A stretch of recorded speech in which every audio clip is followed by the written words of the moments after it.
Magandang umaga, ngayon po ay araw ng Huwebes, October 12, 2023. Update po muli sa lagay ng panahon.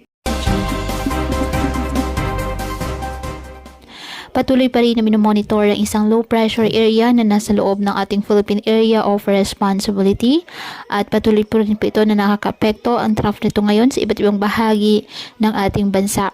Hindi naman po inaasahang lalakas bilang bagyo ang nasabing low pressure area.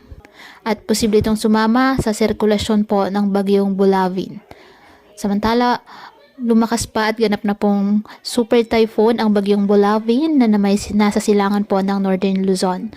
Taglay ang lakas ng hangin na umaabot sa 195 km per hour at pagbugso nga abot sa 240 km per hour.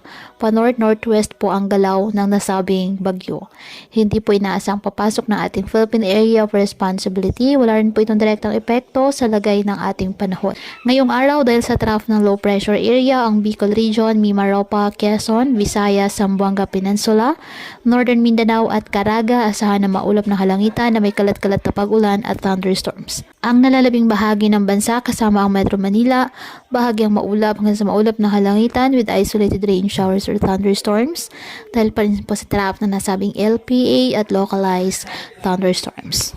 Kaya patuloy po na pinag-iingat ang ating mga kababayan sa banta po ng mga pagbaha or landslide lalo na kapag may malalakas na ulan at ugaliin po na magdala palagi ng payong o kahit anong panangga sa ulan kapag lalabas ng ating mga tahanan.